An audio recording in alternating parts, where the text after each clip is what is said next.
What if you had a tool that was available to you at all times, and it would help address a child's emotional regulation issues, inattention, and anxiety? Well, you do. And we're going to be talking about it today. That tool is mindful meditation. And it's something you can do for as little as 5 minutes a day. And there's research to support that there are significant benefits to using this tool, particularly for kids who struggle with anxiety and attention issues. Today, my guest is Andrew Jordan Nance. He has been an educator since 1990.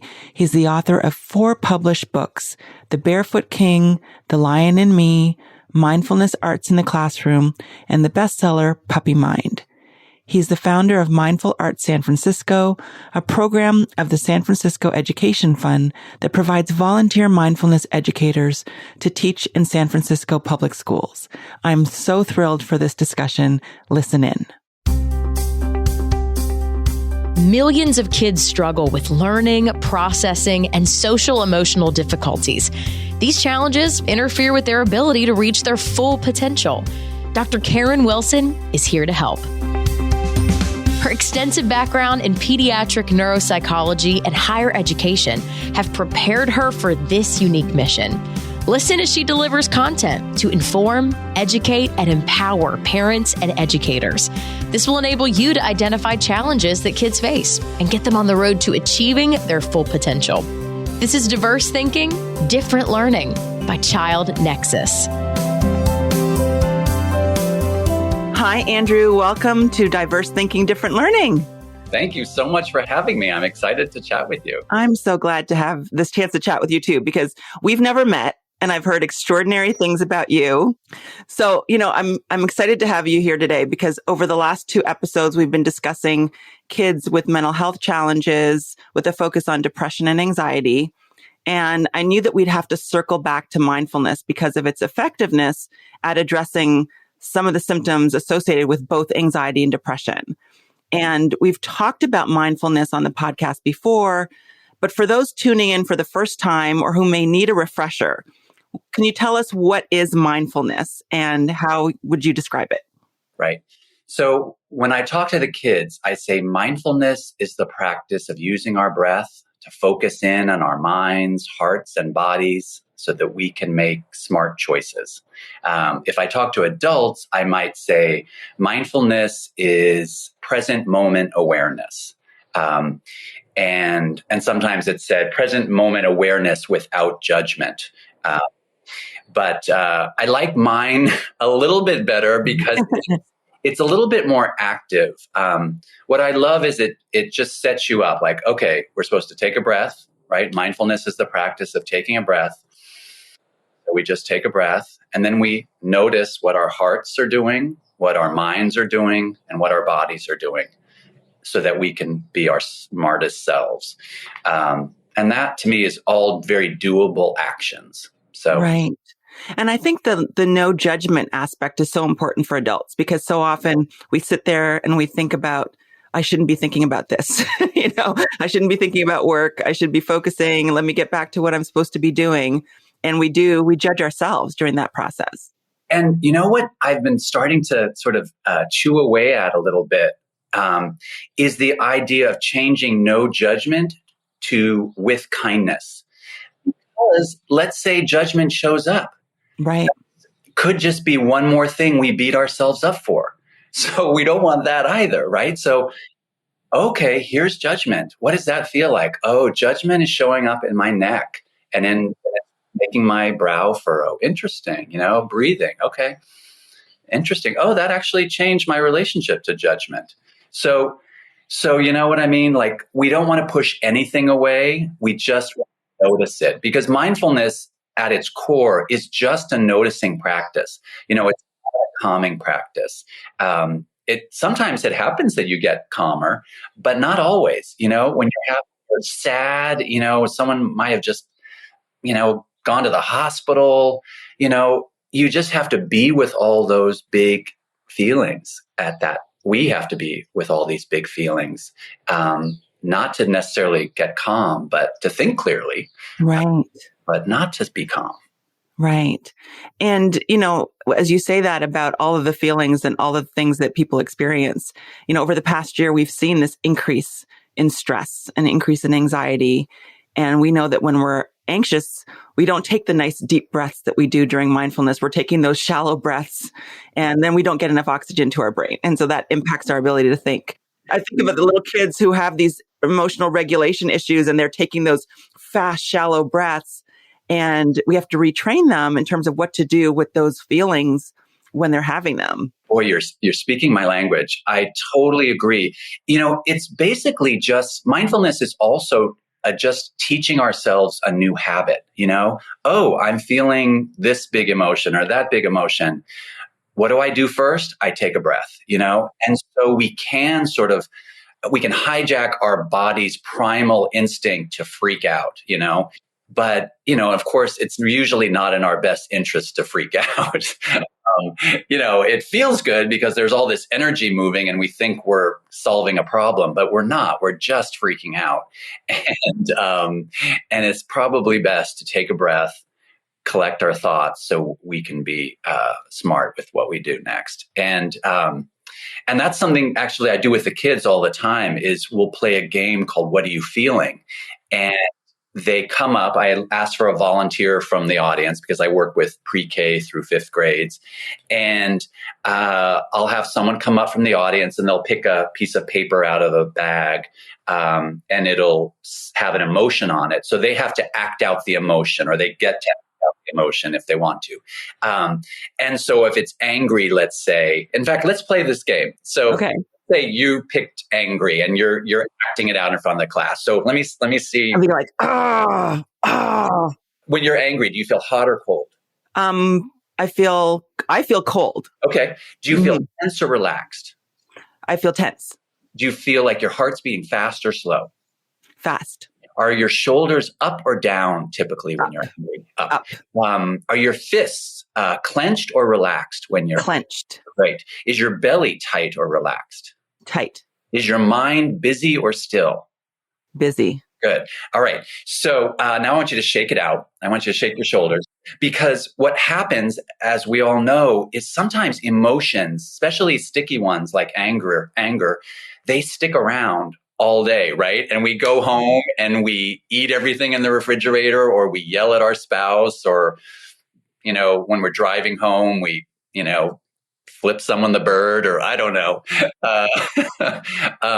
So what we just did there was a little dress rehearsal for the actor, let's say, for when that big emotion shows up in their real life, quote unquote, they're going to hopefully know to notice when all these signals are showing up in their bodies.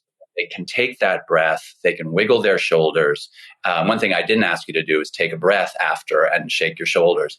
And so that way they can kind of get it in their muscle memory, just like tying your shoes. We all know how to tie our shoes without thinking about it. It's that kind of thing we're trying to bring into the schools with our mindfulness program, is this instinctual habit of, okay, I'm feeling flushed, or I'm feeling tense, or my heart's racing. I'm going to take a deep breath. Right. And that noticing is so important, because what you're doing is you're helping them pay attention to, what their body is telling them about the feeling that they're having. And what we know is that when kids are actively dysregulated or actively anger, it's hard for them to access their thinking, right? We talked about the oxygen going to the brain. They can't access it. But if they have that tool of taking a breath, then that helps to kind of rebalance the nervous system. That's right. Triggers the brain to relax. And then they can access the thinking in terms of what to do. Right. A lot of times I'll do that game in the hallway with a kid who's having a big emotion, and I'll down next to them and I'll do that little body scan with them. And then I'll say, can you wiggle your toes?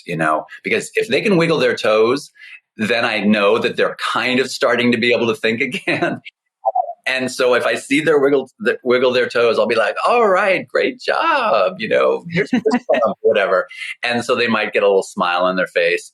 And then I'll say, do you want to choose a way to breathe? So we might do like Spider-Man breathing or Wonder Woman breathing, or, breathing ball breath together. And that helps them regulate. And I'm also giving them choice too, which is such a good feeling for a little kid. And then often, in fact, 99% of the time, when I say, all right, you think you're ready to go back into class? They nod their head and they go back in. They're able to make the smartest choice possible for themselves. And they know what it is once they get their prefrontal cortex back online. Right. And I love these strategies. And I think these are things that parents can use, teachers can use, and we'll talk about how this can be incorporated into the school system. But I'd love for you to talk about kind of what are the benefits of mindfulness? Again, for those who might be listening for the first time, need a refresher, need a reminder, have heard about it. Like there's so much research that has come online recently over the last, 10 years or so about mindfulness. And I'd love for you to talk about kind of the benefits of mindfulness. Absolutely. I mean, you can Google anything you have an issue with and you can Google it. They'll probably say it'll fix it, from sleep to, of course, self-regulation. That's one of the things we're really trying to help the kids with. Kindness, if we find that we're not that kind some of the time, it's a great way to be kinder. I know for myself, I've had anger issues for just a certain amount of people. Like years ago, I used to, get really frustrated at my mom, and luckily that went away without mindfulness. But I just remember, I wish I had these tools before, so I didn't have to get so frustrated with her. Or just, it doesn't happen very often anymore either, but driving, that sort of thing. And so it's really helped me be kinder. I mean, the list is endless. I mean, we could just talk I could list for half an hour, all the benefits. You're getting oxygen to your body, which is always a good thing for your mind, heart, and body. Gosh, focusing, compassion, curiosity. I mean, it's just endless. And it is important to meditate every day, at least 5 to 10 minutes. Perhaps twice a day would be amazing. But the key for me has been to also try to be mindful throughout the day. Meditation and mindfulness are almost two different things. Meditation is the art of kind of sitting and noticing what arises in the body, and decide we're going to just let that go. Even if I have an itch on my nose, I'm just going to let that go. Even though I just thought about writing that I need milk down on my shopping list on the kitchen counter, I'm just going to let that go.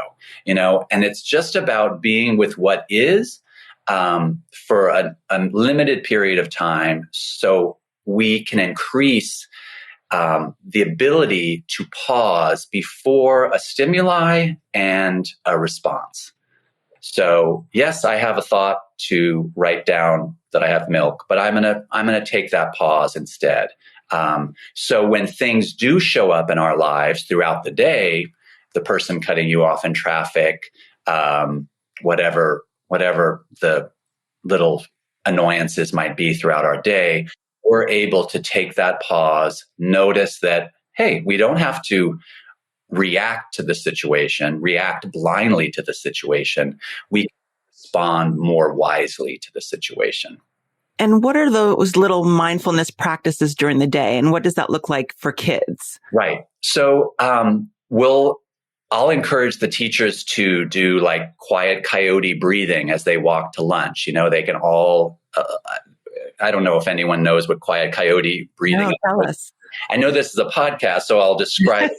Basically, it's with your hand, and you put up your hand and you bring your ring finger and your index finger together with your thumb to create a little coyote, and your pinky finger and your pointer finger kind of look like the ears of the coyote. So rather than having the kids hold their breath for silence, the teacher can say, let's do quiet coyote breathing for 3 times. And they can breathe together as they walk down the hall. Or if the teacher feels like the class needs to regroup, they can breathe together in class and then they can start their next lesson. So things like that. They can walk down the street looking for the colors of the rainbow and start with red and go to orange, and and that's a fun way to really learn present moment awareness. Because truthfully, most of us, there are many times throughout our day that we are actually safe. Even in households where there's trauma, the trauma isn't happening 24/7, And if we can teach all of us to notice, okay, in this moment, I am okay, even if it's at school, which is a large part of their day.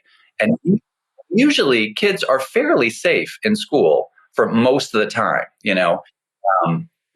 So just to notice, okay, yes, I'm thinking about the past, or yes, I'm thinking about the future, but let me use my breath to come back to the present where I'm actually safe.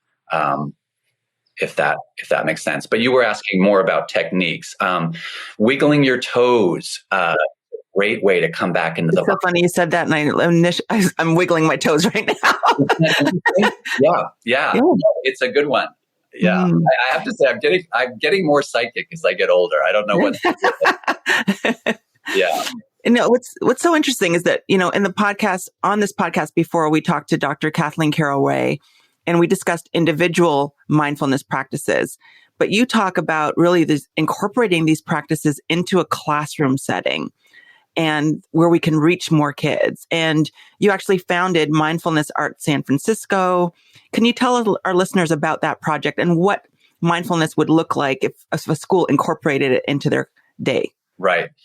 So about 8 years ago, I took some classes from mindfulschools.org, and I just loved them. And I wanted to use what I learned in these classes, these online classes, in a school. So I found a TK class and basically was going in there twice a week for about 6 months. And I ran out of curriculum after 6 months. And hindsight being 2020, I should have just started over. And it was kindergarten kids, so right.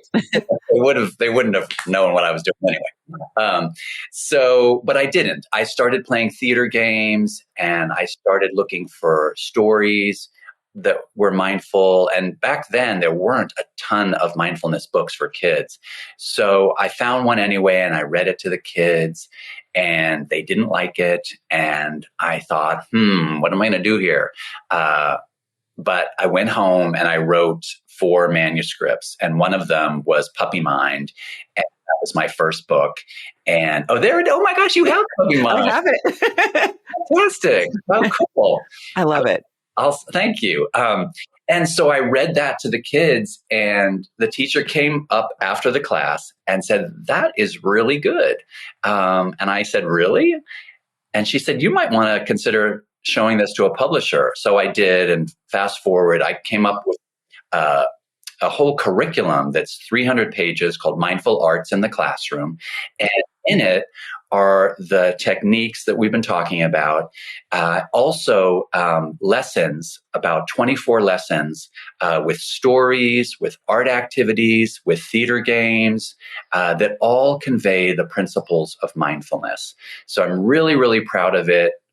This past year, even during COVID, we had 40 volunteers going into San Francisco public schools, teaching this curriculum that uses art and storytelling and theater to convey the principles. That's amazing. That's really amazing. Puppy Mind. I love that book. Can you tell us who this book is for in terms of age group? Because I read it to my 7-year-old and he loved the whole idea. He was doing the breathing as we were reading it. Yeah. I've read it to kids as young as 3.5, and, they get it, but they get the breathing stuff for sure. But really it starts landing, I'd say, around kindergarten through 3rd. I think it's probably its sweet spot. But of course, I've shown it to adults and they said, "Oh, this isn't for kids. This is for adults."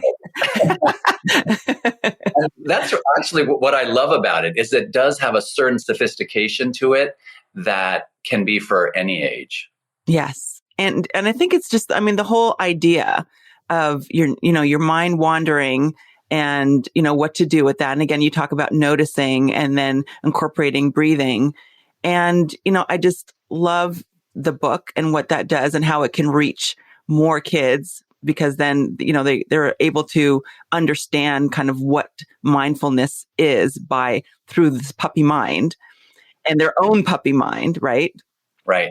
It's such a great way for teachers to have that conversation rather than saying, Johnny, I told you 1,000 times, don't play with the blocks during story time. You can just say, hey, Johnny, look what your puppy mind's doing. And Johnny will look at his hands and notice he's playing with the blocks, and he'll put them away quietly rather than, be mean to him or punitive. It's just playful, because I really love the puppy mind.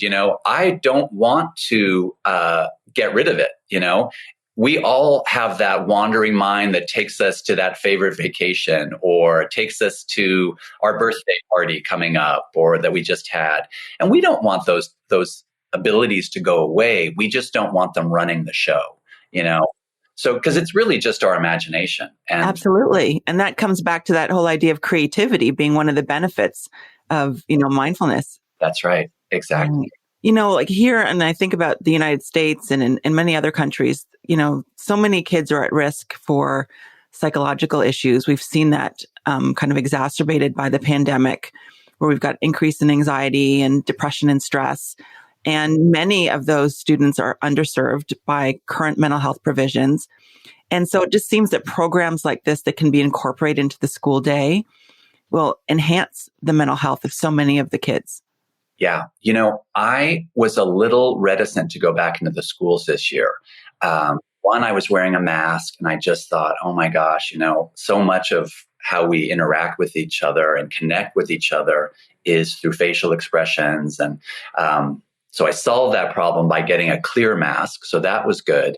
But I also just didn't know, has this been helpful, is what I was thinking, I'm a white guy and I teach in a primarily Black and brown school. And that just sort of happened. That was not my goal.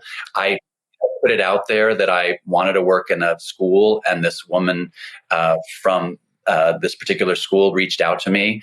And I said, okay. And it was just this kismet, I just loved working with the kids. I loved the teacher, and I actually followed her to her next school. And then that's when the principal said, we want you to do whole school curriculum. So, I thought, oh boy, okay, let's try that. So that was 7 years ago. But to your point is I walked into the building and I saw the security guard, Mr. Alexander. He said, hey, Mr. Andrew, welcome back. And he said, you're not going to believe the kids. We have not sent one kid to the office this year. They're just, I guess they want to be here or something. And so, which is true, kids I think are more, basically happy to be back in school. But I started having a conversation with the school social worker, and she said, I think it's what you're doing, Andrew, the social emotional learning that we're doing with the kids when you're not there, the work that we're doing with the staff on their own self-care, which they started, 5-6 years ago. And we have not seen in a school that is, basically a Title I school. Everyone gets free lunches. We have not seen that huge spike in mental health crises in this particular school. And I really think it's because we laid the foundations years ago so that the kids know what to do when they feel big emotions. And I'm hoping that's the case, that my work and the other work that the teachers are doing has been a cause for that. And it seems that there's so much alignment between that social emotional learning curriculum and mindfulness. I just think that that's so important to have both of those things incorporated into the curriculum, because also with mindfulness, we talked about it releasing oxygen, but it also is connected to the release of those hormones, those neurochemicals that help with connection, that oxytocin. And so when we're learning both of these things at the same time, we're being present, we're paying attention to what it is we're experiencing. It's helping with the social emotional regulation. And if that feeling, that anger is connected to another person, we can then connect with the kindness that you talked about, and it enhances our interpersonal relationships as well. That's right. Absolutely. Totally. Yeah. I mean, also gratitude is a huge way to remember to be kind to each other, be kind to ourselves.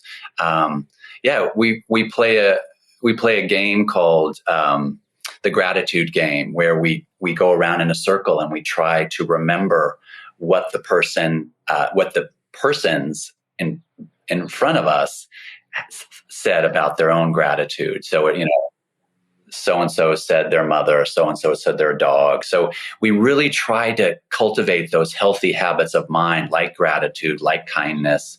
I read them an African story called What Size is Kindness? It's all about a little rat who saves a very arrogant hunter from a lion. And it reminds us that we don't have to be big and strong to be kind. We can be little and be kind. And that's what I'm trying to instill in them, is just, from a very young age, that they can be whoever they want to be, if they put their intention into it. Absolutely. That's just wonderful. It just amazes me that mindfulness is such a relatively recent construct in Western psychology. And it's been, has an over 2,500 year history in Eastern traditions. And the great thing is that it's accessible, right? And you've kind of shown us how, with knowledge of what it is and how to incorporate it into schools and at home, that families can reap significant benefits. Absolutely. Absolutely. Just doing, spidey breathing together before your kid goes to bed, or maybe before going off to school, just 1 minute of taking slow breaths together as a family, just sitting on the couch, or maybe it's at a stoplight, or, whatever. Take these sort of micro moments to bring in mindfulness and meditation into our lives. And what I love about mindfulness, and I know there's a lot of controversy in a sense that, mindfulness is just watered down Buddhism. But some people have a religion in their life, and Buddhism doesn't believe in a God.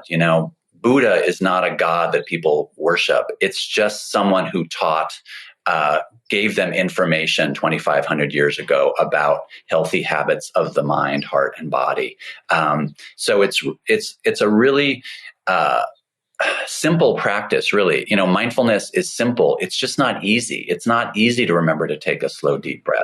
It's not always easy to remember to be kind, or grateful, or curious. But it is possible. It just requires practicing. Absolutely. Andrew, thank you so much for helping us expand this discussion on mindfulness. Now, if listeners want to reach out to you and learn more about what you're doing, pick up the book, Puppy Mind, how can they connect with you? Sure. Yeah, I've written 4 books, actually. And I also have these amazing breathing cards that people can look at. Yeah, 50 different ways to breathe, from spidey breathing to Wonder Woman breathing, dolphin breathing, all sorts of things. But you can go to my website at Andrew J. Initial Nance, NANCE.com. Or if you're interested in volunteering or in the San Francisco area, you can go to mindfulartssf.org to check out what we do there. Wonderful. And I will put all of that information in the show notes. Thank you so much for being here today. I've loved this conversation. Me too. Thanks for listening to Diverse Thinking, Different Learning by Child Nexus. For more resources, visit us online at childnexus.com.